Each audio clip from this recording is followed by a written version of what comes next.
Good morning, student. Welcome you all. So, as you all know, that we were discussing the chapter 3rd titled as In the Kingdom of Fools, and it's part 1. That is the explanation of the first half of this story. So now we need to discuss the next part or the conclusion of this story in the Kingdom of Fools. So exactly what will happen next in this story? Let's see. Poor things, she is absolutely right, thought the king, weighing the evidence. So, we already seen कि यहाँ जो kingdom of फूल्स थे इसमें execution निकले थे.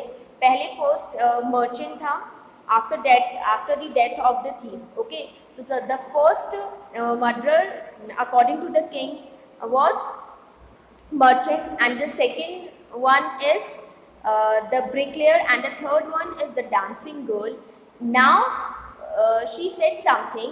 So poor thing, she is absolutely right, thought the king. So here king thought poor thing, she is here referred to the dancing girl. So here the dancing girl is absolutely right, weighing the evidence. अब वो कह रहे हैं to weightage evidence का यहाँ पे उसके बारे में बात हुई. We have got the real culprit at last. So finally we got the murderer at the end of the story. So get the goldsmith wherever he is hiding at once. So here the king ordered to his ministers or his employees कि goldsmith को लेकर आओ, क्योंकि जो dancing girl थी उसने क्या कहा था कि किसकी वजह से वो बार बार उस स्ट्रीट में घूम रही थी, बिकॉज ऑफ द गोल्डस्मिथ. तो द किंग ने बोला कि जहां पर कहीं भी गोल्डस्मिथ हो उसको लेकर आइए. So the king balance. So here the word balance means law officers who make sure that the decision of a court are obeyed. मतलब कुछ कोर्ट में जो किंगडम कोर्ट होता है, किंगडम होता है, जो किंग का कोर्ट होता है, उसमें कुछ ऑफिसर्स होते हैं, पुलिस ऑफिसर्स होते हैं जो ये कंफर्म करते हैं कि जो भी डिसीजन कोर्ट के थ्रू लिए जा रहे हैं उसे सब ओबे करें. उसे बैलेंस कहते हैं. Alright. So search for the Goldsmith who was hiding in a corner of his shop. So search किया गोल्डस्मिथ को जो कहाँ पे था, हाइड था अपनी ही शॉप में, छुपा हुआ था. When he heard the accusation against him, he had his own story to tell. So when he was heard about the accusation means to blame someone. Okay, तो जैसे उसने देखा कि मुझ पे ब्लेम लगाया जा रहा है, तो उसने भी एक स्टोरी मेक कर ली to tell in front of the king. So my lord, he said, I am a poor goldsmith. It is true, I made this dancer come many times to my door. I gave her excuses because I couldn't finish making her jewelry before I finished the rich merchant's order. So इसने जो rich goldsmith था उसने कहा कि yes Mr. my lord, कि मैंने ही इस dancing girl को बहुत ज़्यादा राउंड लगवाए, इसकी ज्वेलरी नहीं बनाई थी ऑन टाइम. बट उसके पीछे भी एक रीज़न था कि मुझे इनकी ज्वेलरी बनाने से पहले किसकी ज्वेलरी बनानी थी, finish the jewellery, the rich merchant jewellery. They had a wedding coming and they wouldn't wait. उनके घर में वेडिंग होगी, शादी होगी, इसलिए वो वेट नहीं कर सकते थे. You know how impatient rich man are. So here the goldsmith explain कि आपको पता है ना कि रिच पर्सन कितने इम्पेशेंट होते हैं, वो बिल्कुल भी सब्र नहीं कर सकते. Who is the rich merchant who kept you from finishing this poor women's jewellery. So यहाँ पे किंग बोल रहे हैं कि वो रिच मर्चेंट कौन था जिसने इस पुअर लेडी की पुअर वुमेन की ज्वेलरी बनाने में लेट करा. Made her walk up and down, जो इससे बहुत ज़्यादा अप एंड डाउन वॉक करवाया. Which district this bricklayer which made a mass of his wall which has now fallen on an innocent man and killed him. Can you name him? So वो बोल रहे हैं कि अब तुम rich merchant का नाम बताओ. अब यहाँ पे वो पूरी होल स्टोरी डिस्क्राइब करें. हु किंग, कि कैसे ब्रिकलेयर आया, ब्रिकलेयर ने वो बेड वॉल बनाई क्योंकि वो डिस्ट्रैक्ट हो गया था to saw the women beauty. तो तुम उस पर्सन का नाम बता सकते हो who is the rich merchant. So the goldsmith named the merchant, and he was none other than the original owner of the house whose wall had fallen. So उसने जब नाम बताया उस रिच मर्चेंट का गोल्डस्मिथ ने, वो कोई और नहीं था, वही ओनर था जिसकी वॉल गिरी थी और जिसकी वॉल से गिरकर थीफ जो बगलर था उसकी डेथ हुई थी. Now justice had come full circle. अब जो जस्टिस था वो एक सर्कल में पैक हो गया था. First the thief, then the goldsmith, then the merchant, then the bricklayer, then the dancing girl and goldsmith, and Goldsmith से होकर वापस मर्चेंट. तो एक सर्कल सा बन गया था. Thought the king back to the merchant. अब वापस किंग किसके पास गए? मर्चेंट के पास. When he was rudely summoned, और वैसे बहुत रूडली इसको समन किया गया, प्यार से तो बुलाएंगे नहीं. Back to the court he, because उन्होंने डिसाइड कर लिया था कि वो क्या है, मर्डरर है, right. So he arriving carrying crying, it wasn't me but my father who ordered the jewellery, he is dead, I am innocent.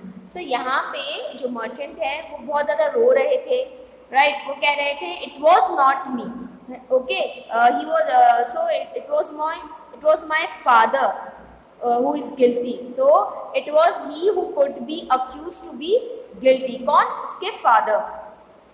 Who, because who only ordered the jewellery, I am not ordered the jewellery. He is dead, I am innocent, but now he is dead, और मैं क्या हूँ यहाँ पे, innocent हूँ. But the king consulted his minister and ruled decisively. It is true, your father is true murderer. He is dead, but somebody must be punished in his place. Here, the king consulted to his minister. अब उन्होंने decisively order किया और एक decision लिया कि ये true है कि your father is not now he is no more. Right, he is dead, but somebody must be punished in place of him, his.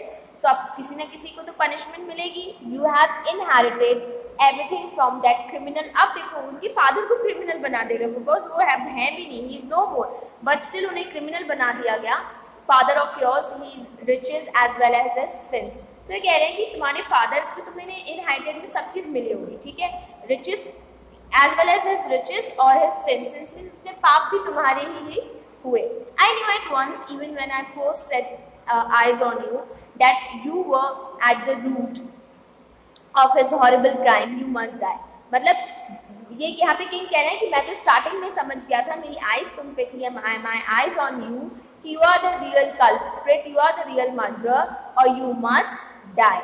And he ordered a new stake to be made ready for the execution. So here the word stake. Stake means a post with a sharp pointed end to used to pierce through something. Right? किसी को मारने के लिए कुछ sort of ऐसी बनी हुई होती है वो. Right? ये कुछ ऐसी, कुछ बहुत शार्प सी होती है जिससे किसी को मारा जाता है, किल किया जाता है. To make sharpened, to made to ready for the executions. So here the word execution means an official killing someone.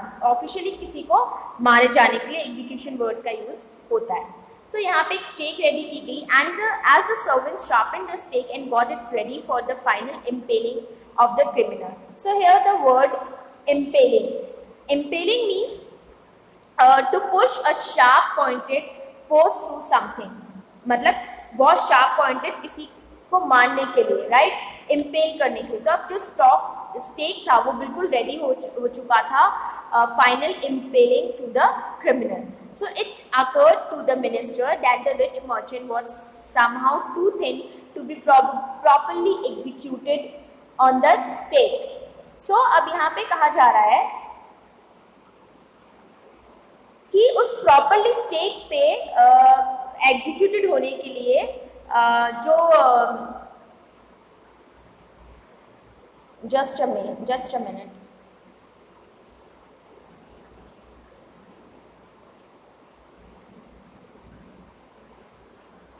हाँ, अब यहाँ पे कह रहे हैं कि वो जो स्टेक पे प्रॉपरली फिट होने के लिए जो मतलब उनके जो मिनिस्टर्स थे उन्होंने किंग से कहा कि वो प्रॉपरली फिट नहीं होगा. जो स्टेक है वो जो मर्चेंट है उसमें प्रॉपरली फिट नहीं होगा, because merchant is too thin. Merchant क्या था, बहुत पतला था, और उस पर फिट होने के लिए हमें क्या चाहिए यहाँ पे, the stake. He appeal to the king common senses, the kings too worried about it. अब यहाँ पे कॉमन सेंस की बात हो रही है जो उनके पास बिल्कुल नहीं है। अब यहाँ पे बात हो रही है जो स्टेक उन्होंने रेडी किया है to kill someone, to kill the real culprit और टू किल द मर्डरर। अब वो जो मर्चेंट है वो क्या है, बहुत थिन है, तो इस वजह से वो कंप्लीट नहीं हो पाएगा, वो स्टेक उसके लिए बनी नहीं है। So the king too worried about it. अब यहाँ पे किंग जो है वो बहुत वरिड हो गए। What shall we do, he said when suddenly it struck him that all they needed to do was to find a man fat enough to fit the stake. अब वो बहुत वरिड हो गए, उन्होंने कंसल्ट किया अपने मिनिस्टर से। So finally they come to a one conclusion कि अब क्या किया जाए कि एक फैट पर्सन को ढूंढा जाए इमीडिएटली कि वो जो स्टेक पे वो बिल्कुल फिट हो जाए। अब मर्चेंट को छोड़ दिया उन्होंने, अब एक फैट पर्सन को वो फाइंड कर रहे हैं कि वो स्टेक पे उनको किल करना है, किसी को भी उनको किल तो करना ही है, तो एक स्टेक में प्रॉपरली फिट हो जाए एक ऐसा पर्सन, एक फैट पर्सन उनको ढूंढना है। So the servants were immediately sent all over the town looking for a man who would fit the stake and their eyes fell on the disciple who had fattened himself for months on bananas and rich and wheat and ghee। अब क्या हुआ, उन्होंने किसको भेजा, अपने immediately servant को भेजा और बोला कि फैट पर्सन को ढूंढ कर लेकर आओ जो काफ़ी फैट हो। अब उनको कौन दिखता है, डिसाइपल दिखता है जो ऑलरेडी बहुत फैट हो चुका था, क्योंकि he ate so many things, means बहुत मन से वो बनानास, राइस, व्हीट और घी कंज्यूम कर रहा था। सो अब उन्होंने डिसाइड किया कि वो किसको भेजेंगे, जो डिसाइपल है उसको किंग के पास लेके जाएंगे और उसी को ही अक्यूज्ड करेंगे। Alright, so What have I done wrong? I am innocent. I am a sannyasi. He cried. So here the disciple cried कि मैंने क्या wrong किया है, ठीक है, मतलब मैं तो रिलीजियस पर्सन हूँ, रिलीजियस स्पीचेस देता हूँ और मैं सन्यासी हूँ, मैं बहुत इनोसेंट हूँ, मैं तो कभी कुछ गलत नहीं किया, मैं अपनी पूजा पाठ करता हूँ। That's may be true but it is the royal decree that we should find a man fat enough to fit the stake. So decree means order। यहाँ पे जो डेक्रे वर्ड है उसका मीन क्या है, ऑर्डर। सो यहाँ पे उन्होंने जो उनके ऑफिसर्स थे, जो किंग के ऑफिसर्स थे, उन्होंने कहा कि हाँ maybe it's true, you are very innocent, but ये ऑर्डर्ड है हमारे किंग का कि एक फैट पर्सन को लेकर आया जाए जो स्टेक के लिए फिट हो। They said and carried him, और ये उन्होंने कहा और उसको लेकर चले गए to the place of execution, जहाँ पे एग्जीक्यूशन हो रहा था। He remembered his wise guru words, अब उसको अपने वाइस गुरु के वर्ड्स याद आने लग गए। उन्होंने कहा था, मतलब उनके गुरु ने कहा था कि this is the place of fools, हम ये हमारे लिए नहीं बनाए, तो उसको वो सारी चीज़ें याद आने लगी। This is the city of fools, you don't know what they will do next. उन्होंने कहा था ना कि तुम्हें नहीं पता कि आगे जाने वाले में क्या हो सकता है। While he was waiting for that, he prayed to his guru in his heart, asking him to hear his cry wherever he was। अब उसने क्या करा, डिसाइपल ने अपने गुरु की प्रे करने लगा वो अपने ही हार्ट से, और बोला कि आप जो कहीं पर भी हो, please come and help me. The guru saw everything in his vision. अब गुरु के पास एक एक्स्ट्राऑर्डिनरी पावर थी कि वो अपने विजन में सब कुछ देख सकते थे। He had a magic powers, right. गुरु थे बहुत पहले के टाइम के, तो उनके पास कुछ पावर्स होती है कि he could see far, he could see the future, as he could see the present and the past. तो उनके पास एक मैजिक पावर थी दैट ही कुड सी, बहुत दूर तक की वो सोच सकते थे, उनमें विजन में आता था फ्यूचर, पास्ट एंड प्रेजेंट सब कुछ वो देख सकते थे। He could see everything. So he arrived at once to save his disciple who had got himself into such a scrap through love of food. तो उन्होंने डिसाइड किया कि वो अपने डिसाइपल को सेव करने जाएंगे, क्योंकि डिसाइपल का एक स्क्रैप में फंस चुका है। Here the scrap means a difficult situation that one has got into it। एक difficult situation जिसमें एक इंसान फंस जाता है, और डिसाइपल क्यों फंसा, just because of his food lover था, right? As soon as he arrived, he scolded the disciple and told him something in a whisper. So जैसे ही गुरु arrived हुआ, first he scolded his disciple, then he told something in his ear, but in a whisper manner. Then he went to the king and addressed him, "O wisest of king, who is greater, the guru or the disciple?" तो सबसे पहले तो उन्होंने king को बहुत ज़्यादा king को address किया और किंग को बोला, "ओ वाइजेस्ट ऑफ किंग", मतलब आप सबसे वाइजेस्ट हो। किंग को प्रेस किया, प्रेस करना स्टार्ट कर दिया। Then he put it one question, "who is greater, the guru और द डिसाइपल?" सो गुरु ने एक क्वेश्चन पुट अप किया in front of the king और हिज मिनिस्टर्स कि बड़ा कौन है, ग्रेटर कौन है, गुरु और disciple? Of course the guru, no doubt about it, why do you ask? So here the king said कि ऑफ कोर्स गुरु ही बड़ा है, इसमें तो कोई डाउट ही नहीं है, बट तुम ये क्वेश्चन क्यों पुट अप कर रहे हो? Then put me to the stake first, put my disciple to death after me. तो कह रहे हैं कि फिर तो आप मुझे स्टेक फर्स्ट करो और उसके बाद मेरे डिसाइपल को स्टेक करना। When the disciple heard this, he understood and began to clamor. So here the word clamor means to insist on something, किसी चीज़ के लिए insist करना। तो यहाँ पे obvious है कि गुरु के कानों, गुरु ने ऑलरेडी विस्पर कर चुके थे डिसाइपल को, so वो सब कुछ समझ गया कि कैसा गुरु मतलब क्या प्लान है। मी फर्स्ट, तो वो चिल्लाने लगा, नहीं नहीं पहले मुझे स्टेक किया जाए, you brought me here first, put me to death first, not him. So उन्होंने किंग से कहा, डिसाइपल ने, कि आप मुझे यहाँ पहले लाए हो, तो put me to death first, not my guru. Alright, so the Guru and the disciple now got into a fight about who should go first. अब जो गुरु और डिसाइपल हैं, they were fighting each other कि अब कौन स्टेक पे जाएगा, कौन डेथ मिलेगी किसको फर्स्ट पर। So the king was puzzled by this behaviour. He asked the guru, why do you want to die? We chose him because we needed a fat man for the stake. So यहाँ पे जो king है, उन्होंने गुरु से पूछा कि तुम क्यों मरना चाहते हो? हम तो इसको इसलिए लाए कि हमें एक फैट पर्सन चाहिए था जो फिट हो जाए for the stake. You shouldn't ask me such question, put me to death first, replied the guru. So in the answer गुरु ने कहा कि तुम ये क्वेश्चन मुझसे मत पूछो किंग से, बट मुझे क्या डालो, डेथ दो first. Why there is some mystery here. As a wise man, you must make me understand. So वो कह रहे हैं कि यहाँ तो कुछ मिस्ट्री है। किंग कह रहे हैं कि तुम you are the wise person, so तुम मुझे पहले समझाओ कि तुम ऐसा क्यों कर रहे हो। Will you promise to put me to death if I tell you? asked the Guru. So Guru asked कि अगर मैंने तुम्हें बता दिया तो तुम क्या मुझे फर्स्ट डेथ दोगे? The king gave him his solemn words. King ने उसके अपने words दे दिए. He given his words. The Guru took him aside out the servants' earshots and whispered to him. गुरु उसको साइड में ले गया, किंग को साइड में ले गया अपने मिनिस्टर और सर्वेंट से, और उसके कानों में विस्पर करने लगा, धीरे से उसे बोला, do you know why we want to die right now the two of us? So उसने कहा कि तुम जानते हो कि हम दोनों इसी टाइम पे क्यों मरना चाहते हैं? मीन्स दोनों means guru and his disciple. We have been all over the world but we have never found a city like this और अ किंग लाइक यू। हम सारी दुनिया में घूम लिए बट हमने तुम्हारे जैसा किंग और तुम्हारी जैसी सिटी नहीं देखी। ऑफ कोर्स नहीं देखी होगी, बिकॉज इतना फूल कोई नहीं हो सकता। That stake is the stake of the God of justice. It's new. It has never had a criminal on it. Whoever dies on it first will be the reborn as the king of his country, and whoever goes next will be the future minister of his country. तो उन्होंने क्या कहा कि ये जो stake है वो कभी यूज नहीं हुई, ये गॉड ऑफ जस्टिस है। ये जो स्टेक है ये गॉड ऑफ जस्टिस है, ये न्यू है। तो जो भी क्रिमिनल इसमें फर्स्ट मरेगा तो वो तो जब रीबॉर्न होगा, मतलब जिस उसका जन्म वापस होगा, तो वो क्या बन जाएगा? किंग बन जाएगा। और जो सेकंड पे मरेगा वो क्या बन जाएगा? उसका मिनिस्टर बन जाएगा। We are sick of our ascetic life. So ascetic मतलब जो हमारी जो लाइफ है, जो ये स्पिरिचुअल लाइफ चल रही है, रिलीजियस लाइफ चल रही है, हम उससे बोर हो चुके हैं, हमको कुछ नया चाहिए। It would be nice to enjoy ourself as king and minister for a while. तो हमारे लिए बहुत अच्छा रहेगा कुछ टाइम के लिए कि अगर हम किंग और मिनिस्टर बन जाते हैं। Now keep your words, my lord, and put us to death. Me first, remember. So कह रहे हैं कि अपने वर्ड्स पे आप रहिएगा, मुझे आप डेथ पे फर्स्ट रखिएगा। All right.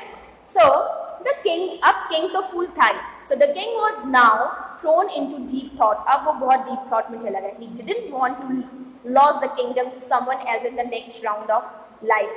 अब वो नहीं चाहता था कि जो नेक्स्ट जन्म होगा, जो नेक्स्ट राउंड होगा लाइफ का, उस पर वो अपना किंगडम किसी को दे। तो ही वॉज वेरी फूल। उसको नहीं समझ में आ रहा था कि हमें नहीं पता ना कि हम अपनी नेक्स्ट लाइफ में हम किंग बनेंगे भी या नहीं बनेंगे, हम क्या बनेंगे। बट वो तो such a very fool person, he needed time, उसने कहा कि मुझे कुछ टाइम चाहिए.